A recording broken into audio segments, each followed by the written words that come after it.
ಸಂಸಾರೈಕನಿಮಿತ್ತಾಯ ಸಂಸಾರ ನಿಧನಾಯ ಚ ನಮಃ ಸಂಸಾರ ರೂಪಾಯ ನಿಸ್ಸಂಸಾರಾಯ ಶಂಭವೇ. ವೇದಿಕೆಯ ಮೇಲಿರುವಂಥ ಎಲ್ಲ ಗಣ್ಯಮಾನ್ಯರೇ, ವೇದಿಕೆಯ ಮುಂಭಾಗದಲ್ಲಿರುವಂತಹ ಆಸ್ತಿಕ ಬಂಧುಗಳೇ,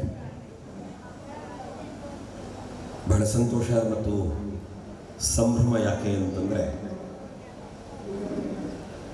ಮೊಟ್ಟ ಮೊದಲು ನಾವು ಯಾವತ್ತೂ ಹೇಳುತ್ತೇವೆ, ಬಹಳ ದೂರದ ಊರುಗಳಲ್ಲಿ ಕಾರ್ಯಕ್ರಮ ಮಾಡಿ ನೀವು ನಮ್ಮನ್ನು ಕರೆಯೋದಾದರೆ ನಮ್ಮ ಮನೆ ಅಂಗಳದವರೇ ಬರಬೇಕಾದಿಲ್ಲ. ಅಲ್ಲೆಲ್ಲೋ ಒಂದು ವಾಟ್ಸಪ್ ಮಾಡಿ ಆಮಂತ್ರಣ ಪತ್ರಿಕೆ ಸಾಕು, ನಾವು ಬರ್ತೇವೆ. ಕಾರಣ ಏನು ಅಂತಂದರೆ, ದೇಶ ಯಾವುದಾದರೂ, ಊರು ಯಾವುದಾದರೂ, ಭಾಷೆ ಯಾವುದಾದರೂ ಕೂಡ ಸನಾತನ ಭಾರತೀಯ ಪರಂಪರೆಗೆ ಸಂಬಂಧಪಟ್ಟ ದೇಗುಲಗಳು ಮತ್ತು ಧರ್ಮಾಚರಣೆಗಳು, ಇದನ್ನು ಪರಸ್ಪರ ನಾವೆಲ್ಲ ಹೊಂದಿಕೊಂಡು ಮಾಡಬೇಕಾದ ದೊಡ್ಡ ಕರ್ತವ್ಯ. ಅದು ನಮ್ಮ ಜವಾಬ್ದಾರಿ, ನಮ್ಮ ಕರ್ತವ್ಯ ಕೂಡ. ಹಾಗಾಗಿ ನಾನು ಬಹಳ ದೊಡ್ಡವನಿದ್ದೇನೆ, ನನ್ನ ಮನೆ ಅಂಗಳಕ್ಕೆ ಬರಲಿಲ್ಲ ನೀವು, ಅಥವಾ ನನಗೇನೋ ದೊಡ್ಡ ಪುರಸ್ಕಾರ ಮಾಡಲಿಲ್ಲ ಅನ್ನುವ ಕಾರಣಕ್ಕೆ ಬೇರೆ ಯೋಚನೆಗಳಿಗೆ ಅವಕಾಶ ಕೊಡದೆ, ಇದು ನಮ್ಮದು ಅನ್ನುವ ಭಾವನೆಯಿಂದ ಎಲ್ಲವನ್ನೂ ಪೂರೈಸಬೇಕಾದ ಜವಾಬ್ದಾರಿ ಹೊತ್ತವರಾದ್ದರಿಂದ ನಾನು ಆ ಮಾತುಗಳನ್ನು ಹೇಳುತ್ತಿದ್ದೆ. ಇಷ್ಟು ದೂರದಿಂದ ಮೊನ್ನೆ ನಮ್ಮ ಊರಿನವರೆಗೆ ಸಾಗಿ ಬಂದ್ರಿ, ಆಮಂತ್ರಣ ಪತ್ರಿಕೆ ಕೊಟ್ರಿ. ಬಹುಶಃ ನಾವು ಕಾಣದ ಜಾಗಕ್ಕೆ ಇವತ್ತು ಬಂದು ನಿಲ್ಲುವ ಭಾಗ್ಯ ಆ ಮಹಾದೇವನು ಕೊಟ್ಟ. ಮಹಾದೇವನ ಅನುಗ್ರಹದಿಂದ ನೀವು ನಮ್ಗೆ ಕೊಟ್ಟಿದ್ದೀರಿ. ಅದಕ್ಕಾಗಿ ನಾನು ಮೊದಲು ಕೃತಜ್ಞತೆ ಹೇಳಿದ್ದೇನೆ. ಎಲ್ಲಕ್ಕಿಂತಲೂ ಮಿಗಿಲು, ಕರ್ನಾಟಕದ ಗಡಿ ದಾಟಿದ ತಕ್ಷಣ ಅಲ್ಲೊಂದು ಬೋರ್ಡ್ ಹಾಕ್ತಾರೆ, ದೇವರ ನಾಡು ಕೇರಳಕ್ಕೆ ಸ್ವಾಗತ. ಇವತ್ತು ಬರಬೇಕಿದ್ರೆ ಇದೇ ಊರಿನ ಒಬ್ಬಾಕೆ ಹೆಣ್ಣುಮಗಳು ಬಹಳ ಸಂತೋಷದಿಂದ ಫೋನ್ ಮಾಡ್ತಾರೆ, ನಮ್ಮ ಊರಿನ ದೇವಸ್ಥಾನಕ್ಕೆ ನೀವು ಬರ್ತಾ ಇದ್ದೀರಿ, ಖುಷಿ ಅನ್ನಿಸ್ತು, ಬನ್ನಿ ಅಂತ. ಅದಕ್ಕೆ ಹೇಳಿದೆ, ದೇವಕನ್ಯೆಯ ಸ್ವಾಗತ ಸಂತೋಷ ಅನ್ನಿಸ್ತು ಅಂತ. ಕಾರಣ ಇಷ್ಟೇ, ನಮ್ಮ ಹಿರಿಯರು ಹೇಳ್ಕೊಂಡು ಬಂದರು, ವಯಂ ಅಮೃತಸ್ಯ ಪುತ್ರಾಹ ಅಂತ. ನಾವೆಲ್ಲ ದೇವರ ಮಕ್ಕಳೇ, ನಾವೆಲ್ಲ ಅನ್ಯೋನ್ಯ ಭಾವದಿಂದ ಒಂದು ಕ್ಷೇತ್ರವನ್ನು ಬೆಳಗಿಸುವ ಮತ್ತು ಆ ಮೂಲಕ ಒಂದು ಸಾಮರಸ್ಯದ ಬದುಕನ್ನು ಕಟ್ಟಿಕೊಳ್ಳುವಂತಹ ಪ್ರಯತ್ನವನ್ನು ಮಾಡುವ ಈ ಹೊತ್ತಿಗೆ ಬದುಕು ಏನು, ಬದುಕಿಗೆ ಭಗವಂತನ ಅವಶ್ಯಕತೆ ಏನು, ನಾವು ಸಾಗಬೇಕಾದ ದಾರಿ ಏನು, ಇವೆಲ್ಲವುಗಳ ಬಗ್ಗೆ ಒಂದು 4 ಮಾತುಗಳನ್ನು ನಿಮ್ಮ ಮುಂದೆ ಆಡುವುದಕ್ಕೆ ನಾನು ಸಂತೋಷ ಪಡ್ತೇನೆ. ಬಹುಶಃ ಶಿವನ ಸಾನ್ನಿಧ್ಯದ ಬಗೆಗೆ, ಶಿವಾನುಗ್ರಹದ ಬಗೆಗೆ ಯಾವುದನ್ನೆಲ್ಲ ಹೇಳಬಹುದು ಅದನ್ನು ವಿಷ್ಣು ಹೆಸರು ಈಗಾಗಲೇ ಅವರ ಧಾರ್ಮಿಕ ಉಪನ್ಯಾಸದಲ್ಲಿ ಬಹಳ ಚೆನ್ನಾಗಿ ಹೇಳಿದ್ದಾರೆ. ಅದು ಸಮುದ್ರ ಮಥನದ ಕಥೆ ಇರಬಹುದು, ವಿಷಪ್ರಾಶನ ಮಾಡುವುದರ ಮೂಲಕ ಲೋಕರಕ್ಷಣೆ ಮಾಡಿದಂತಹ ಮಹಾದೇವನ ಕಥೆ ಇರಬಹುದು. ಹಾಗಿದ್ರೆ ನಾವು ಗಮನಿಸಬೇಕಾದ್ದು, ಆ ಸಮುದ್ರ ಮಥನ ಮಾಡಿದಾಗ ವಿಷ ಉಕ್ಕಿತಂತೆ, ಅಮೃತ ಉಕ್ಕಿತಂತೆ, ಬಂದಂತಹ ಸುವಸ್ತುಗಳನ್ನು ಯಾರೋ ಪಡ್ಕೊಂಡು ಹೋದರು, ವಿಷ ಕುಡಿಲಿಕ್ಕಾಗುವಾಗ ಈಶ್ವರ ಬಂದ. ಇದೆಲ್ಲ ಹೌದು, ಆದರೆ ನಮ್ಮ ಬದುಕು ಸಮುದ್ರ ಆಗೋದು ಯಾವಾಗ? ಕಾರಣ ಇಷ್ಟೇ, ನಮಗೆಲ್ಲ ಒಂದು ಜೀವನ ಅಂತ ಹೆಸರಿದೆ. ಜೀವನ ಅಂದರೆ ಬದುಕು ಅಂತ ಎಲ್ಲರೂ ಹೇಳ್ತಾರೆ. ಸಂಸ್ಕೃತ ಭಾಷೆಯಲ್ಲಿ ಜೀವನಂ ಅಂದರೆ ನೀರು ಅಂತಲೂ ಅರ್ಥ ಇದೆ. ಒಬ್ಬ ತನ್ನ ಮನೆಯ ಅಂಗಳದಲ್ಲಿ ಬಾವಿ ತೋಡಿದ್ರೆ ಆ ಬಾವಿಯ ನೀರು ಅವನ ಮನೆಗೆ, ಅವನಿಗೇನಾದರೂ ಒಳ್ಳೆತನ ಇದ್ದರೆ ಪಕ್ಕದ ಮನೆಯವರಿಗೆ ನೀರು ಕೊಡಬಹುದು. ಅದರಿಂದ ಆಚೆಗೆ ಅದರ ವ್ಯಾಪ್ತಿ ಇಲ್ಲ. ಅದೇ ಸಾರ್ವಜನಿಕವಾಗಿ ಒಂದು ಬಾವಿ ಇದ್ದರೆ ಆ ಬಾವಿಯ ಹತ್ತಿರ ಇರುವ 10 ಮನೆಯವರು ಆ ನೀರನ್ನು ಪಡೀಬೋದು. ಅದೇ ನೀರು ಒಂದು ಕೆರೆಯಲ್ಲಿರುವಂತಾದರೆ ಆ ಊರಿನ ಜನ ಅದರ ಪ್ರಯೋಜನ ಪಡೀಬೋದು. ಆದರೆ ಅದೇ ನೀರು ನದಿಯಾಗಿ ಹರಿದಾಗ ಆ ನದಿಯ 2 ಬದಿಯಲ್ಲಿರುವಂತಹ ಜನರು, ಪ್ರಾಣಿ, ಪಕ್ಷಿಗಳು, ಮರಗಿಡಗಳು ಎಲ್ಲ ಅದರ ಪ್ರಯೋಜನವನ್ನು ಪಡೀತವೆ. ಆ ನದಿ ಹರಿದು ಹೋಗಿ ಹೋಗಿ ಹೋಗಿ ಸಮುದ್ರವನ್ನು ಸೇರಿದಾಗ ಅದನ್ನು ಸಮುದ್ರ ರಾಜ ಅಂತ ಕರೆದು ಅದು ರತ್ನಗಳಿಗೆ ಆಶ್ರಯ ಆಗುತ್ತದೆ. ಜನ ಸಮುದ್ರ ಸ್ನಾನ ಮಾಡಿ ಪಾಪವನ್ನು ಪರಿಹಾರ ಮಾಡುತ್ತಾರೆ. ಸಾಗರ ಅನ್ನುವ ಗೌರವ ಆ ನೀರಿನ ರಾಶಿಗೆ ಸಿಗ್ತದೆ. ಆದರೆ ಇಲ್ಲಿ ಗಮನಿಸಬೇಕಾದ್ದೇನು ಅಂತ ಕೇಳಿದರೆ, ಅಲ್ಲೆಲ್ಲೋ ಹುಟ್ಟಿದ ಕಾವೇರಿ ಇಲ್ಲಿ ಸಾನ್ನಿಧ್ಯವನ್ನು ಕೊಡ್ತಾಳೆ ಅಂತ ನಾವು ಕೈ ಮುಗಿಯುತ್ತೇವಲ್ಲ. ನಾವು ಬೆಳಿಗ್ಗೆದ್ದು ತೀರ್ಥಗಳನ್ನು ಪ್ರಾರ್ಥನೆ ಮಾಡಬೇಕಿದ್ರೆ ಗಂಗೆ ಯಮುನೆ ಚೈವ ಗೋದಾವರಿ ಸರಸ್ವತಿ ನರ್ಮದೆ ಸಿಂಧು ಕಾವೇರಿ ಅಂತ ಆ ಕಾವೇರಿಯ ಹೆಸರನ್ನು ಉಲ್ಲೇಖ ಮಾಡುತ್ತೇವಲ್ಲ. ಅಲ್ಲೆಲ್ಲೋ ಉಗಮಗೊಂಡ ಕಾವೇರಿ ಈ ಜಾಗದಲ್ಲಿ ಕಾಣಬೇಕಾದ್ರೆ ಅವಳೆಲ್ಲೋ ಯಾವುದನ್ನು ದಾಟಿಕೊಂಡು ಇವ ಸಾನ್ನಿಧ್ಯಕ್ಕೆ ಬರ್ತಾಳೋ. ಹಾಗೆ ಎಲ್ಲೋ ಹುಟ್ಟಿದ ನದಿ ಹರಿದು ಬಂದು ಸಮುದ್ರವನ್ನು ಸೇರಬೇಕಿದ್ರೆ ಸುಲಭವಾಗಿ ಬರೋದಿಲ್ಲ. ಅದರ ನಡುವೆ ಒಂದಷ್ಟು ಬಂಡೆಗಳನ್ನು ದಾಟಬೇಕು, ಕಲ್ಲು ಮುಳ್ಳುಗಳನ್ನು ದಾಟಬೇಕು. ಇನ್ಯಾರೋ ಅಡ್ಡ ಹಾಕ್ತಾರೆ, ಇನ್ಯಾರೋ ಬೇಡವಾದ್ದನ್ನು ಬಿಡ್ತಾರೆ. ಬಂದು ಬಂದು ವಿವೇಕದ ಅತಿರೇಕ ಅಂತ ನದಿಗಳನ್ನೇ ತಿರುಗಿಸಿ ಬಿಡಬೇಕು ಅಂತ ಯೋಚನೆ ಮಾಡುವ ಜನ ಸಿಗ್ತಾರೆ. ಆದರೆ ಇದೆಲ್ಲವನ್ನ ಸಹಿಸಿ ಇದೆಲ್ಲವನ್ನ ಎದುರಿಸಿ ಸಾಗಿ ಬಂದ ನೀರು ಮಾತ್ರವೇ ಸಮುದ್ರ ಆಗುತ್ತದೆ ಬಿಟ್ರೆ ಇದಕ್ಕೆಲ್ಲ ಭಯಗೊಂಡು ನಿಂತರೆ ಆ ನೀರು ಸಮುದ್ರ ಆಗೋದಿಲ್ಲ. ಅದು ನಿತ್ತಲ್ಲಿ ನಿಂತು ಅಲ್ಲಿ ಕ್ರಿಮಿ ಕೀಟ ಹುಳು ಹುಪ್ಪಟೆ ಹುಟ್ಟಿ ಆ ನೀರು ವ್ಯರ್ಥ ಆಗಿ ಹೋಗ್ತದೆ. ಹಾಗೆ ಮನುಷ್ಯನ ಬದುಕು ಕೂಡ ನಾವು ಎಲ್ಲೋ ಹುಟ್ಟಿದ್ದೇವೆ. ನಾವು ಸಮುದ್ರದಂತೆ ರಾಜಗಾಂಭೀರ್ಯವನ್ನು ಹೊಂದಬೇಕಾದ್ರೆ, ಲೋಕಕ್ಕೆ ಉಪಕಾರ ಮಾಡುವರಾಗಿ ಬದುಕಬೇಕಾದ್ರೆ ಎಲ್ಲ ಸಮಸ್ಯೆಗಳನ್ನು ಎದುರಿಸಿಕೊಂಡು ಬರಬೇಕು. ಮನುಷ್ಯನ ಜೀವನ ಒಂದೆರಡಲ್ಲ. ಸಾಂಸಾರಿಕ ಬದುಕಿನಲ್ಲಿ ಮಾಡಲಿಕ್ಕೆ ಹೊರಟ್ರೆ ಹೇಳ್ತಾರೆ ಅವನಿಗೆ ಯಾಕೆ ಆ ಜೀವನ, ಅವನ ಬದುಕು ಸರಿ ಇಲ್ಲ, ಅವನ ಕೆಲಸ ಸರಿ ಇಲ್ಲ ಅಂತಾರೆ. ಸಾಂಸಾರಿಕವಾಗಿ ನೋಡ್ಲಿಕ್ಕೆ ಹೋದರೆ ನಮ್ಮ ಕುಟುಂಬದಲ್ಲಿ ಅವ ಸರಿ ಇಲ್ಲ ಅಂತಾರೆ. ನೀವು ಸಾಮಾಜಿಕವಾಗಿ ಬಂದರೆ ಇವರಿಗೆಲ್ಲ ಹುಚ್ಚು, ಬೇರೆ ಕೆಲಸ ಇಲ್ಲ, ಹೋಗ್ಕೊಂಡಲ್ಲೇನೋ ಮಾಡ್ತಿದ್ದಾರೆ ಅಂತ ಜನ ಆಡ್ತಾರೆ. ಯಾರು ಏನಾದರೂ ಹೇಳಲಿ ಅಂತೆ, ನಾವು ಮಾಡುತ್ತಾ ಇರುವುದು ಒಳ್ಳೆಯ ಕೆಲಸ ಅಂತ ನಮ್ಮ ಅಂತಃಸಾಕ್ಷಿ ಹೇಳಿದ್ರೆ ಅದನ್ನು ಪ್ರಯತ್ನಪೂರ್ವಕ ಸಾಧನೆ ಮಾಡಿ ಗುರಿ ಸಾಧಿಸ್ತೇನೆ ಅಂತ ಯಾರು ಹೊರಡುತ್ತಾರೆ ಅಂಥವರು ಮಾತ್ರ ಸಮುದ್ರದ ಹಾಗೆ ಸಾರ್ಥಕ ಬದುಕನ್ನು ಹೊಂದುತ್ತಾರೆ. ಈ ಸವಾಲುಗಳನ್ನು ಎದುರಿಸುವ ತಾಕತ್ತು ಕೊಡುವುದಕ್ಕೆ ನಮಗೊಬ್ಬ ದೇವರು ಬೇಕು. ಅವರನ್ನು ಮಹಾದೇವ ಅಂತ ಕರೆದೆವು ನಾವು. ಸಾಧಕರಿಗೆಲ್ಲ ಈಶ್ವರ ತುಂಬ ಇಷ್ಟ ಆಗ್ತಾರೆ. ಆದರೆ ನಾವು ಬಹಳ ಮುಖ್ಯವಾಗಿ ಗಮನಿಸಬೇಕಾದ್ದೇನು ಅಂತಂದರೆ, ಕಾಲಟಿಯಲ್ಲಿ ಜನ್ಮ ತಳೆದಂತಹ ಆಚಾರ್ಯ ಶಂಕರರು ಅದ್ವೈತ ಸಿದ್ಧಾಂತವನ್ನು ಜಗತ್ತಿಗೆ ಕೊಡ್ತಾ ಹೇಳ್ತಾ ಬಂದರು. ಏಕಂ ಸದ್ವಿಪ್ರಾಹ ಬಹುಧಾ ವದಂತಿ ಅನ್ನುವ ಯಾವ ವಾಕ್ಯ ಇದೆ ಆ ಸತ್ಯವನ್ನು ಲೋಕದಲ್ಲಿ ಅನಾವರಣ ಮಾಡುತ್ತಾ ಬಂದರು. ಪಂಚಾಯತನ ಪೂಜಾ ಪದ್ಧತಿಯ ಮೂಲಕ ದೇವರಲ್ಲಿ ಭೇದ ಮಾಡಬೇಡಿ ಅಂತಂದರು. ಆದರೆ ಏನು ಮಾಡೋಣ ಹೇಳಿ, ಸಾಮಾನ್ಯ ಮನುಷ್ಯರ ಬುದ್ಧಿಯ ಬಡತನವನ್ನು ತಿದ್ದಬೇಕಾದವರು ಯಾರು? ಅಲ್ಲದೇ ಇದ್ದರೆ ನಾನು ನಂಬಿದ ಶಿವ ಶ್ರೇಷ್ಠ ಅಂತ ನಾವು ಹೇಳುತ್ತಾ ಬಂದರೆ, ಇಲ್ಲ ನೀವು ನಂಬಿದ ದೇವರೇ ಕನಿಷ್ಠ, ನಾನು ನಂಬಿದ್ದೆ ಸತ್ಯ ಅಂತ ಇನ್ನೊಂದು ರೀತಿಯ ವಾದ. ಇಲ್ಲ ನೀವಿರುವರು ನಂಬಿದ್ದು ಸರಿ ಇಲ್ಲ, ಇನ್ಯಾರೋ ನಂಬಿದ್ದು ಸರಿ ಇದೆ ಅನ್ನುವಂತಹ ವಾದ ಮತ್ತೊಂದು ಕಡೆಯಲ್ಲಿ. ಹೋಗಿ ಬಂದು ಮತ ಸಂಸ್ಥಾಪಕನ ತಾಯಿಯ ಬಗ್ಗೆ ಅಪಭ್ರಂಶದ ಮಾತುಗಳನ್ನು ಆಡುವಂತಹ ಬುದ್ಧಿವಿಕಲರು ಹುಟ್ಟುತ್ತಾರೆ ಅಂತಾದರೆ ಅದು ನಮ್ಮ ದುರ್ದೈವ.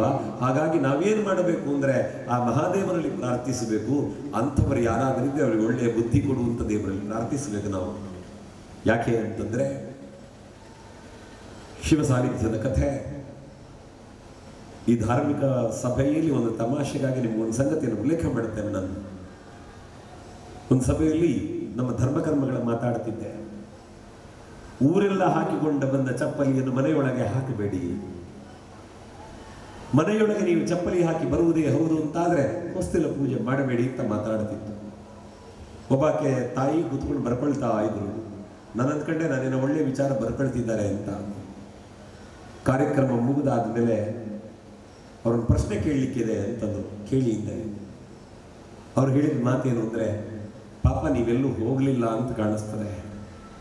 ನೀವು ಹಿಮಾಲಯದಲ್ಲೆಲ್ಲ ನೋಡಬೇಕು, ಶೂ ಹಾಕ್ಕೊಂಡು ಕೋಟ ಸ್ವೆಟರ್ ಹಾಕ್ಕೊಂಡು ಪೂಜೆ ಮಾಡ್ತಾರೆ. ಅದು ದೇವರಿಗೆ ಇಷ್ಟ ಆಗಲಿಲ್ವಾ? ಮತ್ತೆ ಯಾಕೆ ನೀವು ಚಪ್ಪಲಿ ಹಾಕಬಾರ್ದಂತೀರಿ? ನೀವು ಈಶ್ವರನ ಫೋಟೋ ನೋಡಿದ್ದೀರಾ?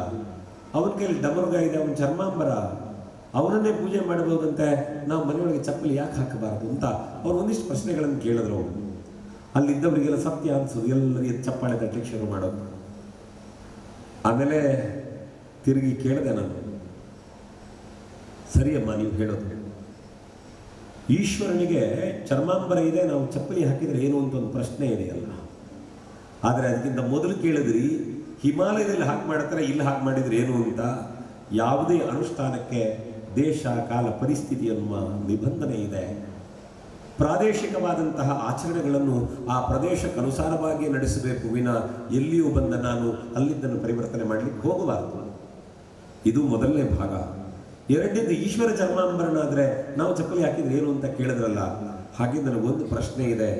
ಈಶ್ವರನಿಗೆ ತಲೆಯಲ್ಲಿ ಗಂಗೆ ಇದ್ದಾಳೆ, ಪಕ್ಕದಲ್ಲಿ ಪಾರ್ವತಿ ಇದ್ದಾಳೆ, ನಿಮ್ಮ ಯಜಮಾನ್ರು ಇನ್ನೊಂದು ಮದುವೆ ಆಗ್ಬೋದಾ ಅಂತ ಮುಖ ನೋಡ್ತಾರೋ. ಈಶ್ವರ ಸಮುದ್ರ ಮಥನ ಮಾಡುವಾಗ ವಿಷ ಕುಡಿದಾಗ ಪಾರ್ವತಿ ಗಂಟಲು ಹಿಡಿದ್ರಂತೆ. ಒಂದು ವೇಳೆ ನಿಮ್ಮ ಮನೆಯವರೇ ವಿಷ ಕುಡಿದ್ರೆ ನೀವೇನು ಮಾಡ್ತೀರಿ ಅಂತ ಕೇಳಿದ್ರೆ ನಾಚಿಗೆ ತಲೆ ಕಿಕ್ಸಿ ಕೂತ್ಕೊಳ್ತಾರೆ. ಆದರೆ ನಾನು ಹೇಳ್ತಿರೋದು ಏನು ಅಂತಂದರೆ, ದೇವ ವ್ಯವಹಾರವನ್ನು ಮಾನುಷ ವ್ಯವಹಾರಕ್ಕೆ ಹೊಂದಿಸಿ ನೋಡುವುದಕ್ಕಿಲ್ಲ. ಅದು ಮಾನವಾತೀತವಾದಂತಹ ವ್ಯವಹಾರಗಳು. ಅದೂ ಕೂಡ ಒಬ್ಬನೇ ಆಗಿರುವ ಭಗವಂತ ದೈವಲೀಲೆಯ ಮೂಲಕ ಬೇರೆ ಬೇರೆಯಾಗಿ ಕಾಣಿಸಿಕೊಳ್ತಾ ನಮ್ಗೆ ಅನುಗ್ರಹ ಮಾಡುತ್ತಾನೆ ಅನ್ನುವ ಸತ್ಯ ನಮ್ಗೆ ಗೊತ್ತಿರಬೇಕು. ಯಾಕೆ ಅಂದರೆ ಬಲ್ಲವರು ಬಹಳ ಚಂದದ ಉದಾಹರಣೆಯನ್ನು ಹೇಳ್ತಾರೆ. ಏಕಸ್ತು ಸೂರ್ಯೋ ಬಹುಧಾ ಜಲಾಧಾರೇಶು ದೃಶ್ಯತೆ ಅಂತ.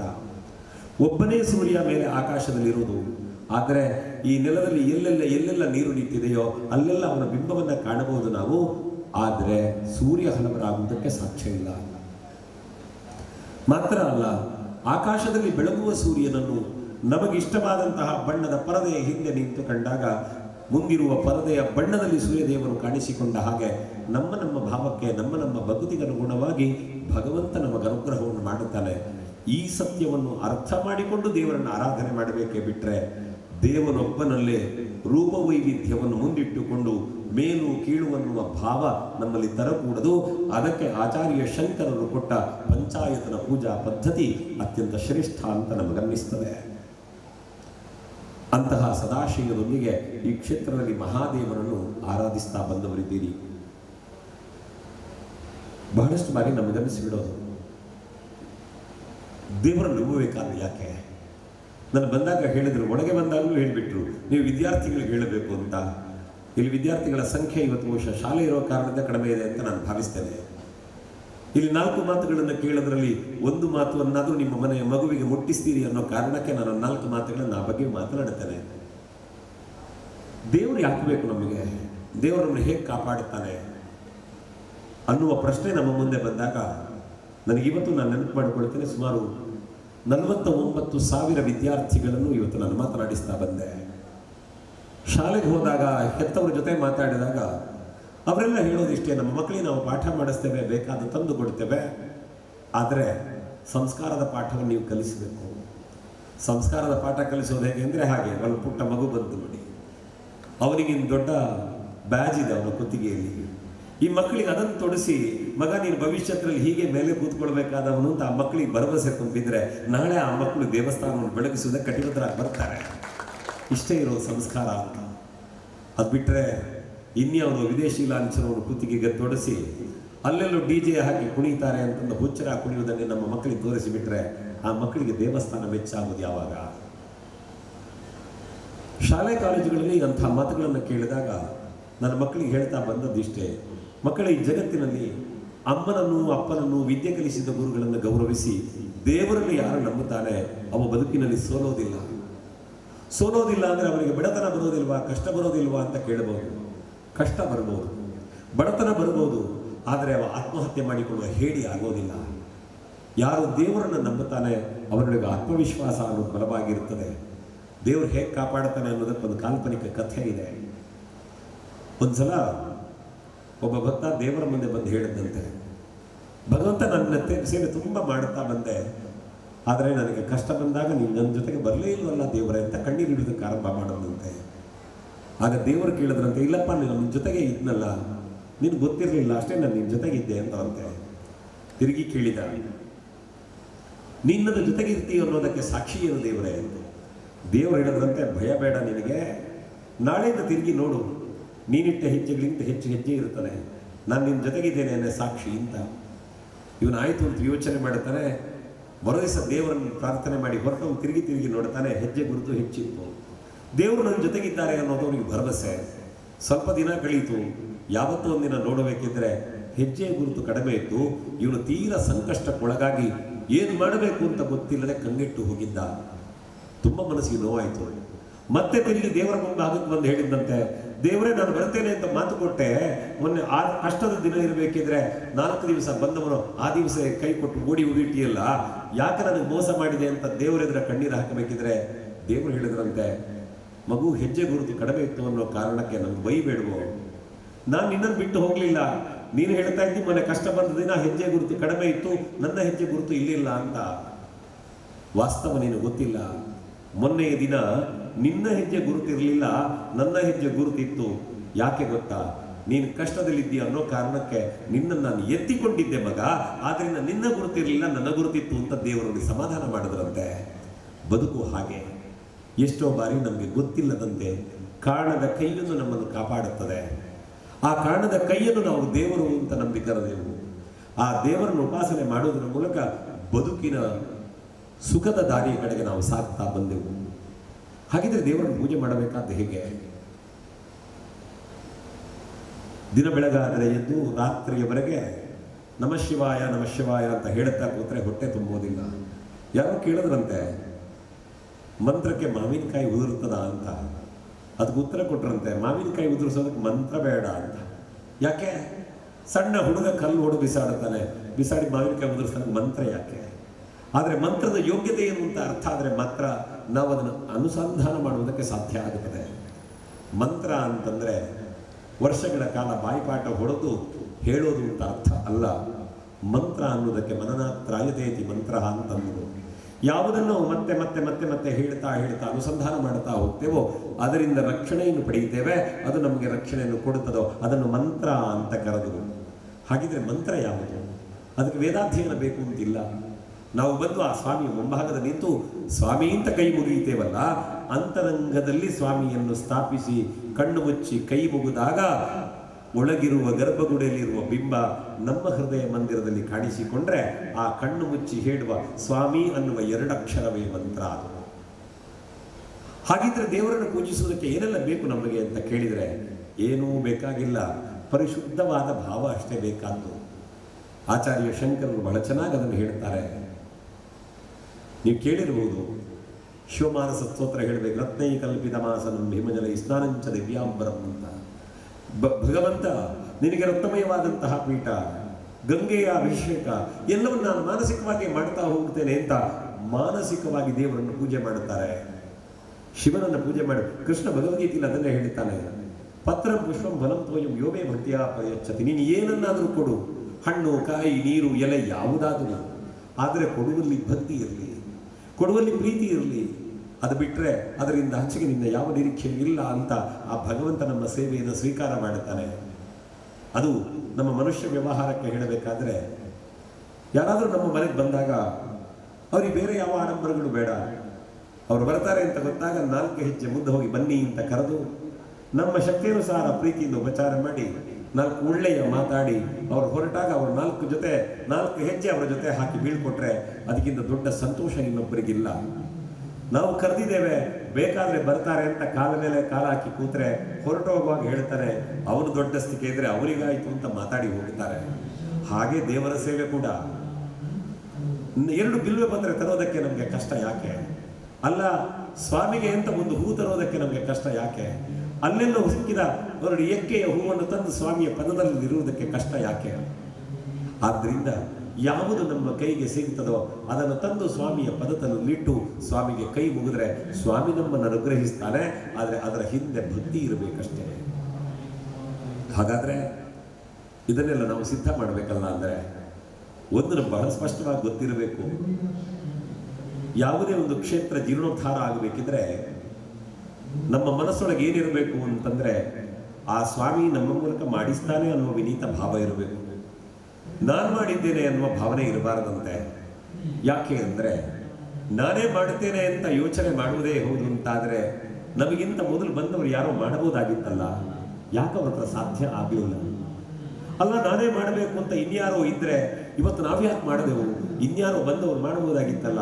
ಅಂದರೆ ಕ್ಷೇತ್ರದ ಸ್ವಾಮಿ ಸಂಕಲ್ಪ ಮಾಡುತ್ತಾನಂತೆ, ನಾನು ಆ ಮೊದಲ ದಿನ ಯಾವಾಗ ಈ ಜಾಗದಲ್ಲಿ ಬಂದು ನಿಂತೆನೋ ಆ ಜಾಗದಲ್ಲಿ ನಾನು ಬಂದು ನಿಲ್ಲಬೇಕಿದ್ರೆ ಯಾರೆಲ್ಲ ಇದ್ರಲ್ಲ ಅವರೆಲ್ಲ ಮತ್ತೆ ಹುಟ್ಟಿ ಬಂದು ನನ್ನ ಕ್ಷೇತ್ರವನ್ನು ಬೆಳಗಿಸಬೇಕು ಅಂತ ಆ ಸ್ವಾಮಿ ಸಂಕಲ್ಪ ಮಾಡುತ್ತಾರಂತೆ.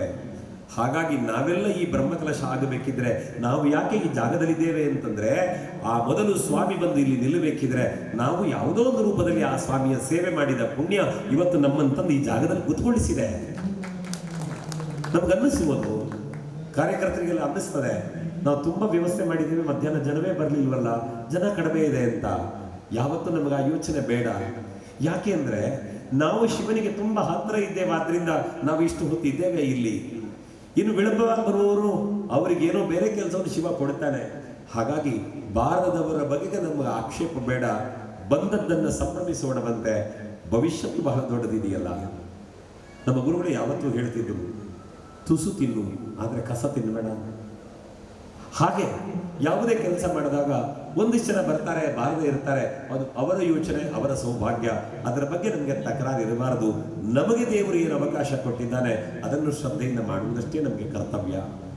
ನನಗೆ ಖುಷಿ ಅನಿಸಿದ್ದೇನು ಅಂತಂದ್ರೆ, ಪ್ರತಿಯೊಂದು ಮಾತು, ಪ್ರತಿಯೊಂದು ಹೆಜ್ಜೆಯಲ್ಲಿ ನಾವು ಒಳ್ಳೆಯದನ್ನು ಕಾಣಬೇಕು ಅಂತಂದ್ರೆ, ವೇದಿಕೆಯಲ್ಲಿ ಬಂದು ಕೂತ ತಕ್ಷಣ ಒಬ್ಬ ಹುಡುಗ ಬಂದು ಹೇಳ್ತಾನೆ, ನಾನು ಶ್ರೀ ಕ್ಷೇತ್ರ ಧರ್ಮಸ್ಥಳದ ಗ್ರಾಮಾಭಿವೃದ್ಧಿ ಯೋಜನೆಯವನು ಅಂತ. ಈ ಜಾಗದಲ್ಲಿ ಬಂದು ಕುಳಿತುಕೊಳ್ಳಬೇಕಿದ್ರೆ ಒಮ್ಮೆ ಧರ್ಮಸ್ಥಳದ ಮಂಜುನಾಥ ಸ್ವಾಮಿಯ ಹೆಸರು ಈ ವೇದಿಕೆಯಲ್ಲಿ ಬರುತ್ತದಾದರೆ ನಮ್ಮ ಊರಿನ ಧರ್ಮಸ್ಥಳವಾಗಿ ಈ ಸ್ವಾಮಿ ಕ್ಷೇತ್ರವನ್ನು ಬೆಳಗಿಸಿಕೊಳ್ತಾರೆ ಅನ್ನುವ ಸಂತೋಷ ಬೇಕಲ್ಲ ನಮಗೆ. ಧರ್ಮಸ್ಥಳದ ಹೆಗ್ಗಡೆ ಅವರ ಒಂದು ಮಾತಿದೆ, ಯಾವ ಕ್ಷೇತ್ರವೂ ಸಣ್ಣದಲ್ಲ, ಯಾವ ಕ್ಷೇತ್ರವೂ ಸಣ್ಣದಲ್ಲ, ಪ್ರತಿಯೊಂದು ಕ್ಷೇತ್ರದ ಸಾನ್ನಿಧ್ಯಗಳು ಕೂಡ ಶ್ರೇಷ್ಠವೇ. ಆದರೆ ಆ ಕ್ಷೇತ್ರದಲ್ಲಿ ವಿಧಿವತ್ತಾಗಿ ಆರಾಧನೆಯನ್ನು ನಡೆಸಿ ಆ ಕ್ಷೇತ್ರವನ್ನು ಬೆಳಗಿಸುವ ಜವಾಬ್ದಾರಿ ನಮ್ಮದ್ದು ಅಂತ ಅವರೊಂದು ಮಾತು ಹೇಳ್ತಾರೆ. ಹಾಗಾಗಿ ಇಲ್ಲಿರುವ ಮಹಾಲಿಂಗೇಶ್ವರನೋ, ಕದ್ರಿಯ ಮಂಜುನಾಥನೋ, ಧರ್ಮಸ್ಥಳದ ಮಂಜುನಾಥನೋ ಅವರಲ್ಲಿ ಭೇದ ಇಲ್ಲ. ನಮ್ಮದೊಂದು ಪುಟ್ಟ ಕ್ಷೇತ್ರ ಸ್ವಾಮಿ ಕೊಟ್ಟಿದ್ದಾರೆ. ಆದರೆ ಇಂತಹ ಮುಗ್ಧ ಮನಸ್ಸುಗಳ ಶ್ರದ್ಧೆಯ ಆರಾಧನೆ ಆ ಕ್ಷೇತ್ರವನ್ನು ಮಹಾಕ್ಷೇತ್ರವಾಗಿ ಬೆಳಗಿಸ್ತದೆ. ಭಗವಂತನನ್ನು ಕೇಳಿದ್ರಂತೆ, ದೇವರೇ ನೀನು ಎಲ್ಲಿರ್ತೀಯಪ್ಪ ಅಂತ. ಎಲ್ಲರೂ ಅವರು ಕೇಳಿದ್ಯಾಕೆ ಅಂದರೆ, ದೇವರು ಶಿವಲಿಂಗದಲ್ಲಿ ಇರ್ತಾನೆ, ಅಲ್ಲಿರ್ತಾನೆ, ಇಲ್ಲಿರ್ತಾನೆ ಅಂತ. ಸತ್ಯವೇ, ದೇವರು ಎಲ್ಲ ಕಡೆ ಇರ್ತಾನೆ. ಆದರೆ ದೇವರನ್ನು ಕೇಳಿದಾಗ ದೇವರು ಹೇಳಿದ್ರಂತೆ, ಯಾರು ನನ್ನನ್ನು ಅತ್ಯಂತ ಪ್ರೀತಿಸ್ತಾನೆ ಅವನ ಹೃದಯದಲ್ಲಿ ನಾನಿರ್ತೇನೆ ಅಂತ ದೇವರು ಉತ್ತರ ಕೊಟ್ರಂತೆ. ಯಾಕೆ ಅಂದರೆ, ಒಮ್ಮೆ ಎದೆ ಮುಟ್ಟುಕೊಂಡು ಶಿವನೇ ಅಂತ ಪ್ರಾರ್ಥನೆ ಮಾಡಿದಾಗ ಆ ಭಗವಂತ ನಮ್ಮೊಳಗಿದ್ದಾನೆ ಅನ್ನುವ ಭಾವ ಆವರಿಸಿಕೊಳ್ಳುತ್ತದಲ್ಲ, ಅದನ್ನು ಭಕ್ತಿ ಅಂತ ಕರೆದದ್ದು ನಾವು. ಇಂತಹ ಶ್ರದ್ಧೆಯಿಂದ ದೇವರ ಸೇವೆಯನ್ನು ಮಾಡ್ತಾ ಬರಬೇಕು.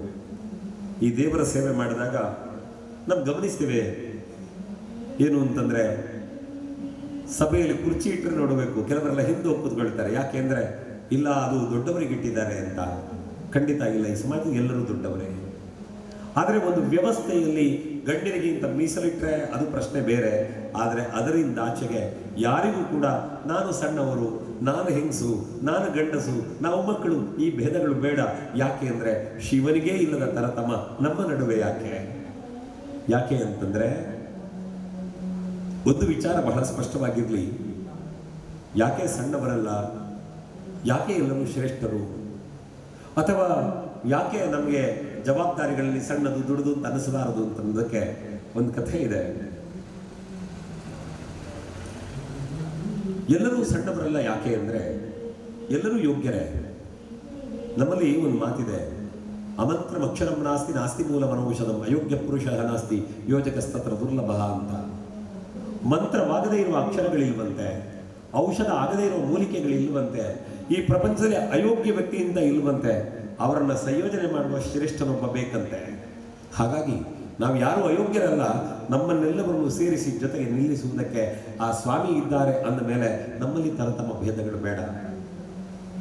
ಗಮನಿಸಿರ್ಬೇಕು ನೀವು, ನಾನು ಯಾವಾಗಲೂ ಹೇಳ್ತಿರ್ತೇನೆ, 5 ಬೆರಳುಗಳೊಮ್ಮೆ ತಕರಾರು ಮಾಡುತ್ತವಂತೆ. ಹೆಬ್ಬೆರಳು ಹೇಳುತ್ತದಂತೆ ನಾನು ಎಲ್ಲರಿಗಿಂತ ದಪ್ಪ ಇರುವನಾದ್ದರಿಂದ ನಾನು ಶ್ರೇಷ್ಠ ಅಂತ. ಆಗ ತೋರು ಬೆರಳು ಹೇಳುತ್ತಂತೆ ನೀನು ಎಷ್ಟು ದಪ್ಪ ಇದ್ರೇನು, ಯಾವುದನ್ನು ತೋರಿಸ್ಲಿಕ್ಕೆ ನಾನೇ ಬೇಕಲ್ಲ, ಅಂದಮೇಲೆ ನಾನು ಶ್ರೇಷ್ಠ ಅಂತ.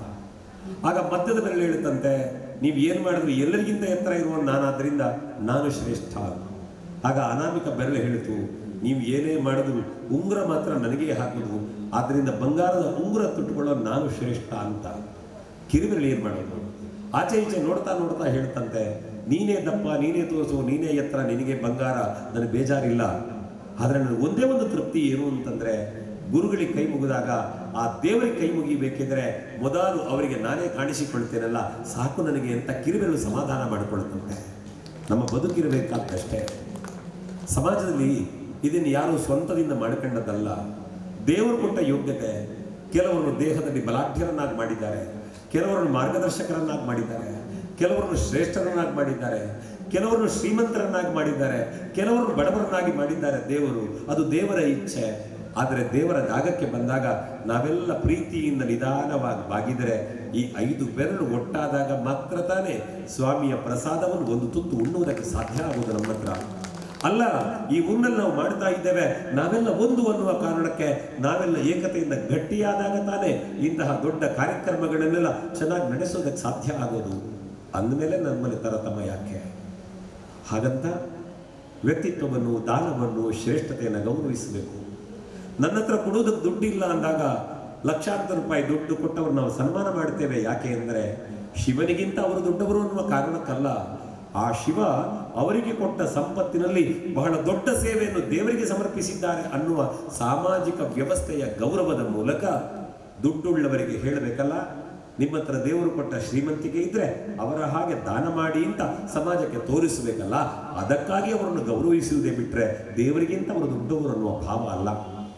ಬಹುಶಃ ಇವತ್ತಿಲ್ಲಿ ಮಕ್ಕಳು ಯಾಕೆ ಇಲ್ವೋ ಗೊತ್ತಿಲ್ಲ ನನಗೆ. ಆದರೆ ದಯವಿಟ್ಟು ನೀವು ನಿಮ್ಮಲ್ಲಿ ವಿನಂತಿ ಏನು ಅಂತಂದರೆ, ಈ ದೇವಸ್ಥಾನ ಇರಲಿ, ಎಲ್ಲೇ ಸಭಾ ಕಾರ್ಯಕ್ರಮಗಳಿರಲಿ, ನಿಮ್ಮ ಮನೆಯ ಮಕ್ಕಳನ್ನು ಸಭಾ ಕಾರ್ಯಕ್ರಮ ಕರ್ಕೊಂಡು ಹೋಗಬೇಕು. ನೀವು ಯಾಕೆ ಕರ್ಕೊಂಡು ಹೋಗಬೇಕು ಅಂತಂದರೆ ಕಾರಣ ಇಷ್ಟೇ. ಇವತ್ತು ಈ ವೇದಿಕೆಯಲ್ಲಿ ಕೂತಿದ್ದಾರಲ್ಲ, ಇಲ್ಲೆಲ್ಲ ತಲೆ ಕೂದಲು ಬೆಳ್ಳಗಾದವರಿಂದ ತೊಡಗಿ ಏರು ಯೌವನದವರೆಗಿನ ವ್ಯಕ್ತಿಗಳು ಕೂತಿದ್ದಾರೆ. ನಾಳೆ ನಮ್ಮ ಮಕ್ಕಳಿಗೆ ಹೇಳಬೇಕಲ್ಲ, ಮಗ ಅಲ್ಲಿ ಆ ವೇದಿಕೆಯಲ್ಲಿ ಮಧ್ಯದಲ್ಲಿ ಕೂತಿದ್ದಾರಲ್ಲ, ಅವರು ಈ ದೇವಸ್ಥಾನ ಕಟ್ಟಲಿಕ್ಕೆ ತುಂಬ ಕೆಲಸ ಮಾಡಿದ್ದಾರೆ ಮಗ. ನಾಳೆ ನೀವು ದೊಡ್ಡವರಾದಾಗ ಅವರು ಹಾಗೆ ಒಳ್ಳೆ ಕೆಲಸ ಮಾಡಿದ್ರೆ ನಾಳೆ ನೀವು ಅಲ್ಲಿ ಕೂತ್ಕೊಳ್ಳುವರಾಗ್ತೀರಿ ಅಂತ ನಮ್ಮ ಕಣ್ಣ ಬಂದಿರೋ ಪುಟ್ಟ ಮಕ್ಕಳಿಗೆ ತೋರಿಸಬೇಕಲ್ಲ. ಅದಕ್ಕೆ ನಾವು ಸಭಾ ಕಾರ್ಯಕ್ರಮಕ್ಕೆ ಕರ್ಕೊಂಡು ಬಂದು ಈ ಜೀವನದ ಮೌಲ್ಯಗಳನ್ನು ಹೇಳಬೇಕು.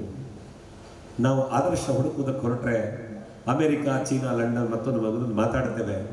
ಆದರ್ಶಕ್ಕೆ ಬೇರೆ ದೇಶಕ್ಕೆ ಹೋಗೋದು ಬೇಡ. ನಮ್ಮ ಸುತ್ತಮುತ್ತ ಇರುವ ಹಿರಿಯರ ಬದುಕಿನ ಕಥೆಗಳನ್ನು ಕೇಳಿದ್ರೆ ನಮಗೆ ಆದರ್ಶಗಳು ಸಿಗ್ತವೆ.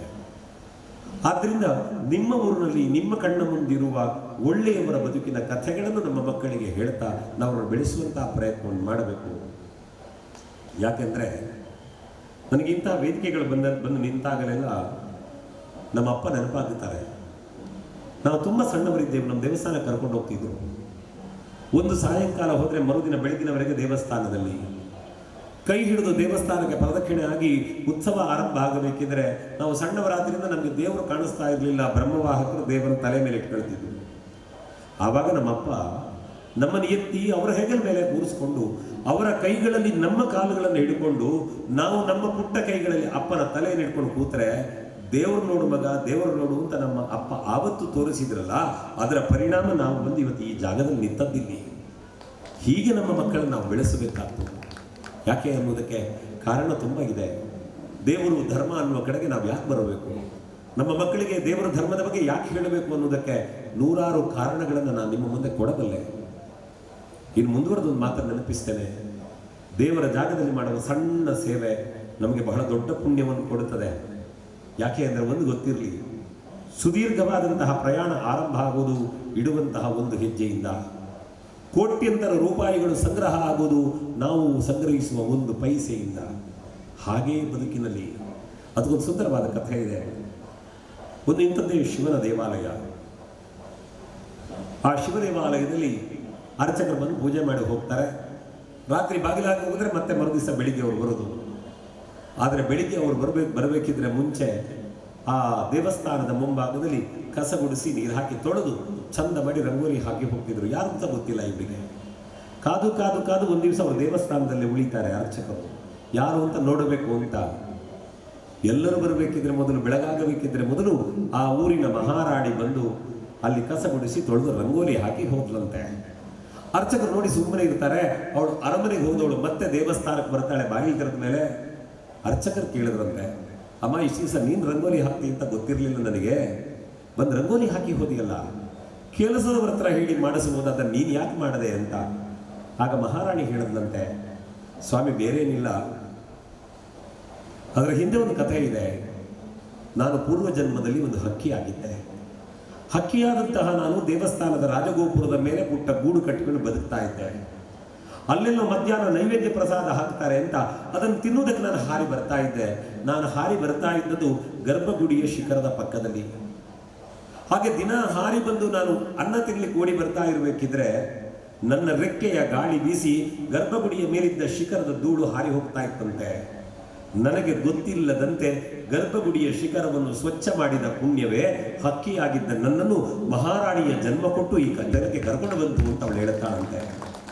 ಇದನ್ನು ಯಾಕೆ ನಿಮ್ಮ ಮುಂದೆ ಹೇಳುತ್ತೇನೆ ಅಂತಂದರೆ, ಸ್ವಾಮಿಯ ಸನ್ನಿಧಾನದಲ್ಲಿ ಗರ್ಭಗುಡಿಯಲ್ಲಿ ಸ್ವಾಮಿಯನ್ನು ಪ್ರತಿಷ್ಠಾಪಿಸಿ ಅವನಿಗೆ ಅಭಿಷೇಕ ಮಾಡಿ ಮುಟ್ಟಿ ಪೂಜೆ ಮಾಡುವ ಭಾಗ್ಯ ತಂತ್ರಿಗಳಿಗೆ, ಅರ್ಚಕರಿಗಾದರೆ ಆ ಸ್ವಾಮಿಯನ್ನು ಉತ್ಸವ ಮಾಡಬೇಕಿದ್ರೆ ಅವನನ್ನು ಪಲ್ಲಕ್ಕಿಯಲ್ಲಿ ಹೊರುವ, ರಥದಲ್ಲಿ ವೈಭವದ ಮೆರವಣಿಗೆ ಮಾಡುವ, ಅಲ್ಲ ಅವನನ್ನು ಬ್ರಹ್ಮವಾಕನು ಹೊತ್ತು ಸಾಗುವಾಗ ಅವನ ಜೊತೆ ಹೆಜ್ಜೆ ಹಾಕುವ ಭಾಗ್ಯ ನಮಗೆ. ಇನ್ನು ಮಹಾದೇವನ ಸೇವೆ ಅಂತ ಬಂದವರಿಗೆ ಅನ್ನ ಕೊಡಬೇಕಿದ್ರೆ 4 ಜನಕ್ಕೆ ಅನ್ನ ಬಡಿಸುವ ಭಾಗ್ಯ ನಮ್ಮದಾದರೆ, ಇನ್ನೊಬ್ಬರಿಗೆ ನೀರು ಕೊಡುವ ಭಾಗ್ಯ ಇನ್ಯಾರಿಗೂ ಉಂಡ ಭಕ್ತರು